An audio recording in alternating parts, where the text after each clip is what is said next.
the phrasing that I want you to learn, and I'm about to save you about $200,000 in med school if you can learn this one phrase, okay? And here's the phrase. My name is Dr. Duc Vuong. I'm a world-famous weight loss surgeon, author of 12 books with 3 more on the way. I'm also a HGH New You Life distributor. I don't actually work for the company, but I am a rabid fan. I love my HGH gel. And what I'd like to do today in this video is tell you how to properly dose your gel based on what doctors do in the medical setting, okay? Now, to be clear, I recently retired from surgery. I am a weight loss surgeon and pretty prominent. I was on the TLC hit TV show called 900-Pound Man Race Against Time. I've also done broadcasts on ABC and NBC and stuff like that. So that's some background about me. This is also my 5th, not first, not second.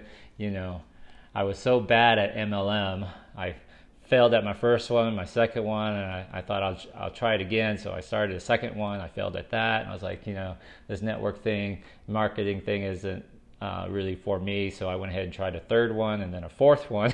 And now this is my 5th one. And so this 5th one hopefully will be the charm, and mostly because it's a great product and we're getting in really early. But as you know, there are a lot of questions about dosing. So I want to talk about dosing. So when you get your bottle of HGH, it comes in a pump format. And there's a lot of confusion about, do I use a full pump, Dr. Vuong? Do I use 1 pump, Dr. Vuong? Do I use it once a day, twice a day? And as a company and a community, the HGH gel community, we've kind of gotten into saying we're going to use a blueberry-sized dollop on your wrist or a pea-sized dollop. If a blueberry size is too much, then you're going to drop down to a pea-sized drop, which is hardly scientific, okay? But it works for the vast majority of people. Now, from what I understand, the company, New You Life, is working on a more accurate delivery pump mechanism. But for now, we're stuck with what we have. So what I want to do today is tell you what your doctors are doing whenever you see them for a visit and they need to start you on a medicine, okay? And the example we're going to use today is hypertension, high blood pressure. Now, I'm not making any medical claims. I'm not talking about any medical diseases in regards of what the gel can do, but I'm giving you what a doctor perspective would be. So in this example, we're going to talk about hypertension. Make sense? Okay. So the phrasing that I want you to learn, and I'm about to save you about $200,000 in med school if you can learn this one phrase, okay? And here's the phrase: minimum effective dosing. One more time. Minimum effective dosing. That is what you're after. Okay, and that is what we are taught at med school and residency when we're starting people on new drugs. Minimum effective dosing. What is the smallest amount of drug or product that we can get them, that we can give a patient to have an effect, minimum effective dosing, without the side effects? Okay, so what is the least amount of drug we can give to a patient to have the desired result without the unwanted side effects? And that's the answer to how much you should be dosing your gel. It's the minimum effective dosing. So I will give you an example. If you go see your doctor, first thing you're going to do is pay a copay, right? But you go see your doctor and doctor says, you know what, Mary, your blood pressure is a little bit high. So what does he do? He says, let's start you on this blood pressure pill. Come back in a month and see what you're doing. And usually they'll start you on a pretty low dose. Let's call it 10 milligrams of any sort of medicine. It doesn't really matter. Blood pressure medicine. So you come back next month And you bring the recordings, and he looks over your chart, and he says, all right, Mary, so we started you on the lowest dose, but it turns out your blood pressure is still high. So what does the doctor do at that point? You got it. He says, let's increase the dose. I don't know about you, but that sounds a lot like instead of 1 pump, try 2 pumps. 1 blueberry, try 2 blueberries. That sounds a lot like that to me. So he's going to increase your dose. Come back next month. You come back next month, and he says, your blood pressure is still too high. Guess what he does? He'll increase your dose again. Or sometimes he might try a second medicine or whatever. Okay? So you're trying to achieve the minimum effective dose. All right. Now let's say, for example, he starts you on a medicine, you come back, and instead of having your blood pressure normalize, you end up fainting. Doctor says, Mary, how you doing with the new blood pressure medicine? And she goes, I don't know, but I'm going to tell you, every time I stand up, I get really lightheaded and dizzy. And the other day in church, because it always happens in church, right? The other day in church, I fainted. So what does that tell you? That tells you that her blood pressure is dropping too low when she stands up. That's called orthostatic hypotension. So she stands up, all the blood rushes out her head, and she faints or gets lightheaded and dizzy. In which case, the doctor says what? Hey, let's back down on your dose. So maybe instead of 20 milligrams, let's back it off, or break the pill in half, for example. Okay? So you don't want the side effects. You want the positive benefits without the side effects. Okay?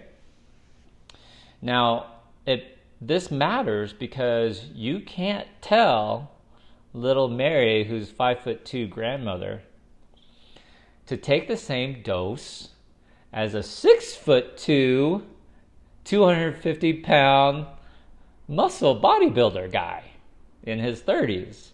Make sense? It'd be silly, right? In fact, you might even start the younger dude on a stronger dose, but you never know. That's the variability of medicine. We just never know. That's why we always call it a practice. Did you ever notice that? Your doctor always has a medical practice. It's because we're always practicing on patients. No other thing is called a practice. Same thing with lawyers. It's a legal practice because they're always practicing the law on you. But so it's a give and take, but doesn't that sound a lot like what's happening when you're starting a customer or a new distributor on the gel? So what I do is I start patients on a loading dose. Not patients, I'm sorry, distributors. I'm no longer a doctor, I'm not practicing. So any new customers or any new distributors who are probably in their mid-30s or mid-40s, because that's our target audience, most likely their hormone levels are lower because their body has naturally stopped producing HGH, but also because as we get older, we get busy with work and our sleep schedule gets messed up, which, believe it or not, affects your HGH levels. So your HGH levels drop because your sleep patterns are off, and because your diet, because people are not eating right. Did you know that your HGH levels are also affected by your diet? Now, I can do a different video later talking about what you can eat to naturally boost your HGH levels, and also how you need to sleep to affect your HGH levels. But that's what happens to most of us as we start adulting, we start growing up, and we notice that our stress levels are high. So this is all things that affect our HGH levels. So when you have a distributor that's just getting started in the HGH, you need to do what's called a loading dose. So you can read what the product insert tells you. And so the company, according to the company, they want you to use a pump twice a day, 5 days on, 2 days off.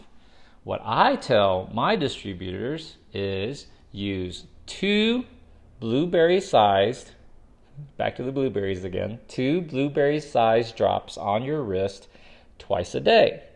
You rub it wrist to wrist like that. and do not take a break. So go all the way 7 days straight. Don't take the 2 days off, because your body is naturally low in HGH and we're doing a loading dose. But what's important is then around the 5 day to 6 day mark, I ask them, how are you feeling?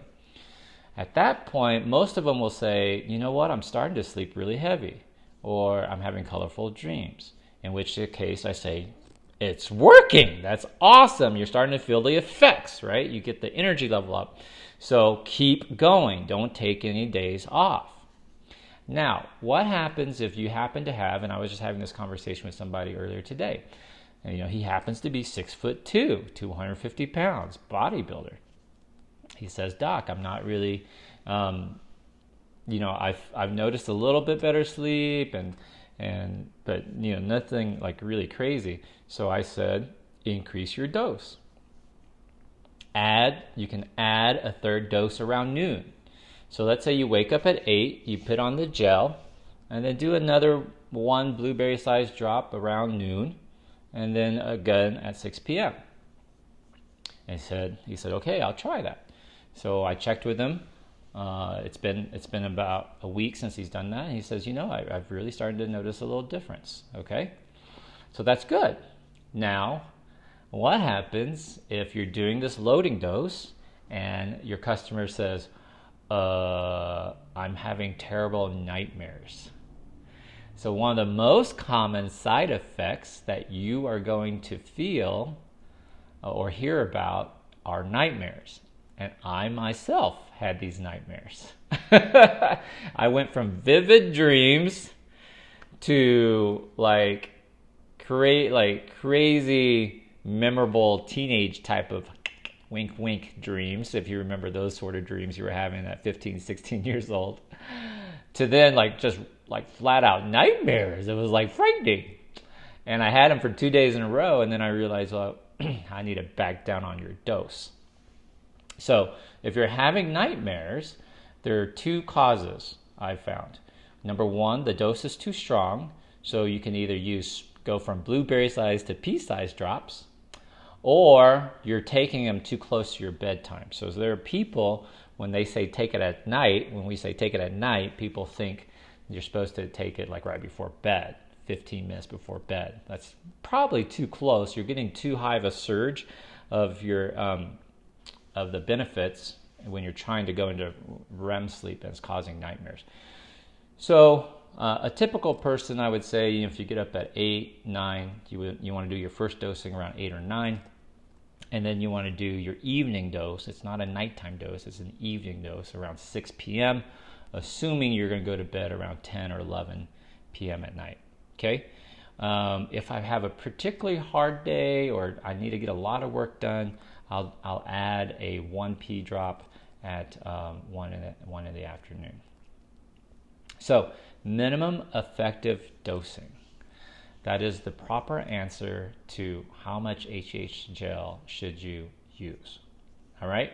I hope this video has been helpful, and I hope you will use it to help your distributors and customers get a better response to the product, which then will make them want to use it more and start to build their business. And that's what we all want. Yes, we all want people to have good results and start making some money and keep on the product. Cool? Thank you guys for watching. Hope to see you next time.